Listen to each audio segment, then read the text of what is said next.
You're listening to the Phil Klein Dental Podcast from VivaLearning.com. In addition to her successful dental practice in Pittsburgh, Pennsylvania, Dr. Susan McMahon has embraced a leadership role as one of the most sought-after speakers in the dental profession. And with her success, she is a strong advocate for women dentists to take center stage in their field. In this episode, we'll talk about how women can make their way to the podium and balance their career between being a clinician and an educator.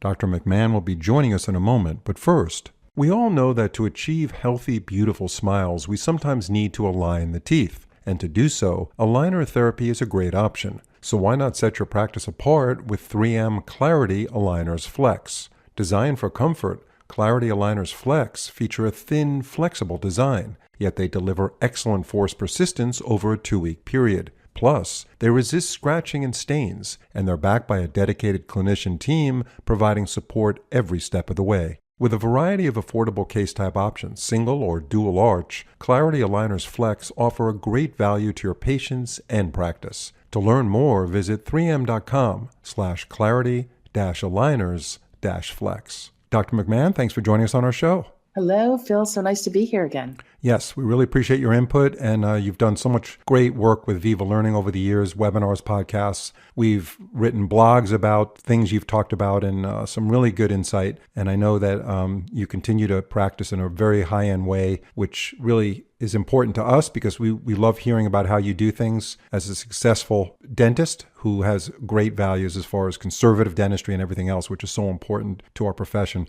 So this is an interesting topic. We're talking about dentistry in terms of demographics, men and women. Now, in the old days, the graduating class of a dental school might have been, 15, 20% women, 80% men. That's completely changed and actually flipped, where there are more women graduating dental school. As far as I know, at least from my alma mater, which is Penn, I think the graduating class of 2025 is going to be 53% women, so it's more women than men. But there's still a gap in the way dentistry is represented as far as on the podium, as mentioned in this title. So statistically, dentistry has been changing toward a more balanced distribution, men and women. What are the numbers? Give us an idea of what those numbers are. Yeah, my dental school class was like your dental school class. We were 16% women in my dental school class. And I'm not going to say what year that was because then I'd have to kill you. These days, it's taken us a little while, right? But there are more women graduating from dental school than men these days. I think we're getting closer and closer to the 55% mark of women graduating from dental school than men. And I think that has a lot to do with just professional school in general has swayed toward more women over the years, and undergraduates have as well. The numbers have risen in undergraduate toward more women graduating than men as well. But in dentistry, we sort of are lagging behind a little bit. So even though 53% of women graduating from dental school or graduating classes are women these days, still only out there in the practicing world, I think the numbers are right around 35 to 37% of practicing dentists are women these days. But if you look at the under 40 range, the dentists who are under 40 years old, we are 50 to 55% of practicing dentists. So our numbers are growing, and it's been great that it's changed during my career. I never thought that would happen. I didn't think it would happen so quickly. And I've been really happy to try to do my part to help more women get to the podium and get to leadership positions. So what do you think has driven the change in demographics where women are now graduating at a higher rate than men? What's changed that since we graduate dental school? Well, I think in general, more and more women are seeking out professional degrees, and dentistry is such an incredible career for women in that you can have decent working hours, you can still, be married, have children, and grow in your professional career. And I think that we're seeing that reflected in the number of applicants to dental school and the number of graduates. Yeah, I think it's fantastic that that's happening. And how would dentists begin if they want to become a speaker? So if I'm a woman dentist and I'm out there for a few years and I want to balance my career with more education, a little bit more, add a little education into my balance where I'm actually the educator versus being the consumer of the education, going to a CE course, et cetera. How do I do that? How do I make that move? Right. People ask me this all the time. So I think it's important to know why you want to be a speaker. For me, I started speaking when my youngest child, the first time I spoke, my youngest child was 3 months old. And I bought the ILT Bright Smile Whitening System. I don't know if you remember that. Yeah, I do. I do. A few dentists had bought it. And someone asked me to come and speak at a laser medicine meeting about my experience with a laser whitening system. I remember I was so nervous. I had the crappiest slides you can imagine. It was not my finest hour, I can tell you that. But what it did for me was it made me realize that I would be a much better dentist if I were out there speaking, because you really have to know your material. And I was also passionate about sharing some of the things that I was doing. It's necessary to photograph your work and to be really well versed on the things that you're passionate about. And then if you want to become a speaker, you kind of have to develop a point of view as to what you want to talk about. And you have to develop some relationships with people that have groups that need speakers. And that's not terribly difficult to do, because there's lots of groups out there that are looking for people to come and speak. And I started small, although I spoke, that first group I spoke to was probably 300 people in a packed room, which only made me more nervous. But, you start speaking at smaller groups, 15 to 20 people in study groups, and you sort of hone your material. I always liken it to being like a comedian that goes out into the comedy clubs and they try their material and they get comfortable on stage and they figure out what works visually for them. And we sort of have to do the same thing as dental speakers. We want to make sure our material is relevant, that we're passionate about whatever we're talking about, that we are really well versed, that we are absolutely expert on whatever we're talking about, because that's the only reason to get up in front of a room to share with other people, is to give them something that they wouldn't know otherwise. And I think delivery is really important too. So I think that I've done a lot of speaker training over the years too, to hone my skills and to get better and better, I hope. Yeah, tell us about that. What kind of speaker training have you undergone, and where does one go for that, and what have you learned? Oh, I've learned so much from speaker training. So there's lots of options for it.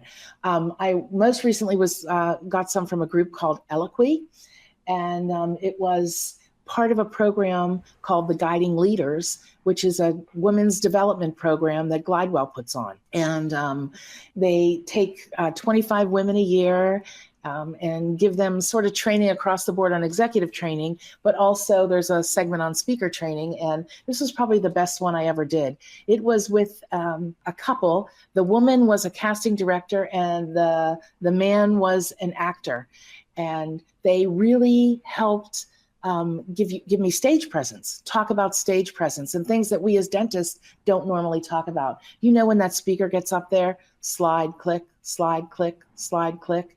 And 3 minutes in, you're like, how am I going to make it through the end of this lecture? How am I going to stay awake? Learning sort of from other industries has been very helpful. How to tell a story, how to organize your material so it's sequential and at the same time it's compelling to stay. And what you finish, you have a great beginning and a great end, and your meat of your material in the middle is important. And that takes a little bit of time to develop that, but there's people that can help you with that. Like I mentor a number of women dentists who are emerging speakers. And I do that personally, just through personal contacts. And then I work with the Mommy Dentists in Business, the group of women who are mothers, dentists, business owners. And we have a little speakers program going there. And a couple of times a year, I will give a full day seminar on speaking and kind of how to develop a program, what your slides should look like. And then the people that are in that program will help. We'll look at their slides and say, here's how I think you can make this better, pictures better, content better, formatting better, that sort of thing. So out of the individuals that you've met, the women that you've met that are interested in building their speaking career, what's their main objective? Or I know there's probably not one objective, but what are their top 2 or 3 main objectives? Why they would give up clinical time where they can certainly make more money, I would assume, than speaking, unless you're, one of a kind speaker who gets this incredible rate. But especially in the beginning, what do you think is driving some of these individuals? I think it's the same thing that drives men to be on the podium is, there's a little bit of feeling of like they love the camaraderie of being in a group like that. I think they also love for me, it was every time I photographed my work, and I started doing that as I went through the AACD accreditation process. And then I started to build this body of cases that I could tap into for my lectures. But every time you photograph your work and you put it on a screen, a huge screen in front of people, you become a better dentist because you look at your work and you think, how can I make that better? So it's a constant like self-improvement situation for us too. And some of us just enjoy being up there in the limelight. Dr. McMahon will be back in a moment, but first, if you're looking to raise the bar with your adhesive dental procedures, you should definitely be looking into Bisco. Bisco is a great company that has an unparalleled track record. I can unequivocally say adhesion is their passion. They are genuinely dedicated to understanding and improving the ability to bond dental restorations. Bisco is a company that places tremendous value on research and scientific knowledge to benefit you and your practice. Being an endodontist myself, my favorite Bisco product is Theracal LC, which hands down is one of the best materials to use for direct and indirect pulp capping procedures. It not only seals the dentin, but offers significant calcium release, which stimulates hydroxyapatite and secondary bridge formation, which is exactly what we're looking for in these kind of procedures. So check out their entire product line of premium adhesive products at bisco.com. So what about the balance of the career, of the dental career, where you're not only in the operatory, the aspect of being out, like you said, with your colleagues and sharing cases and being relevant with them and getting respect from them and you respecting their work? How does that make your life more enriched by doing this? Yeah, I agree. I think enriched is the exact word it is. It makes you, it gives you a more varied career. So I love my clinical work. I love to be in my office, but I also really enjoy being out there at the meetings. I love getting to know the people in the industry. I personally really like to know the science behind a lot of our products. And when you're in your office working, you don't necessarily get exposed to those sorts of things. You can read journals but you don't have the interaction that you have with all of your colleagues that you get when you're out there lecturing or, presenting at meetings or going to, companies will take us to their manufacturing sites and introduce us to the scientists and show us how products get developed. And I just find that really interesting. And I just feel it makes me such a better dentist all the way around. Yeah. And does it give you the opportunity to test materials that are coming out in equipment, to be an evaluator for these companies and giving them the feedback along the way? It absolutely does. And then I feel like it helps because of being given the opportunity to give feedback. We can actually help drive products into ways that are completely useful to us. I find that really fulfilling as well. Yeah. And it's also a practice builder. I mean, your patients should learn about the fact that you're speaking and teaching other dentists. You can have photos, maybe you're on a cover of a magazine, maybe not, maybe you're just writing an article in a magazine, and those can be framed and put in the waiting room. I don't know. Is that something that you could do to also help build your practice and the perception of your knowledge and capabilities with your patients? Patients really appreciate it, and patients are I definitely find patients seek me out because of that. And because of, I lecture and I've been on a couple of the magazine covers. I always joke I wanted to be on the, Sports Illustrated swimsuit. Turns out it was Dentistry Today, which thank you, Paul Feuerstein. I really appreciate that. It was a great Paul's a good guy. He's the technology guy. Yeah, I saw him at the recent New York show. Very, very cool guy. Yep. He's an advocate for women too, which is amazing. Yeah, he's a great guy. Sure, we definitely promote that. It's on my website. It's on our social media. Whenever I write an article, or even these podcasts, will promote on our social media, because it lets our patients know that I'm out there. I'm engaged in whatever the newest technology is, that I'm helping to drive dentistry forward, and that I'm certainly knowledgeable of all the new techniques. Yeah, I thought it was very interesting when you made a comparison to the comedian who goes out there to the small club, throws a few jokes out there, sees what sticks, what makes people laugh, and then he knows to embellish those jokes or keep working along that path of humor, knowing that it's working with a smaller crowd. And then as they get up to the big, Netflix event, they certainly are going to use the jokes that have been proven tried and true from the past. What has actually struck you in the past when you do your dental presentations, where the audience reacted to it the most, where you realized I need to keep nurturing this concept because it seems to be holding the interest of the crowd, and I'm getting a good reaction out of them? Right. But that's exactly how we work to figure it out. So there are things that I love to speak about, that I'm just passionate about, and like conservative cosmetics for younger people. That's my favorite topic to talk about. I have a lot of clinical cases. I show doctors how to retain the patients in their office, how to talk to them about it. And I'll go through case by case by case. And for me, that's helpful. Like, I want to give a program that people learn from all day long, as opposed to a program that you might pick just one or two things out of. So I'm a clinician, so that's what I talk about, clinical cases. But, I don't talk a whole lot about cementing during my lectures anymore, because it is so dull and there's nothing I can do to make that more exciting.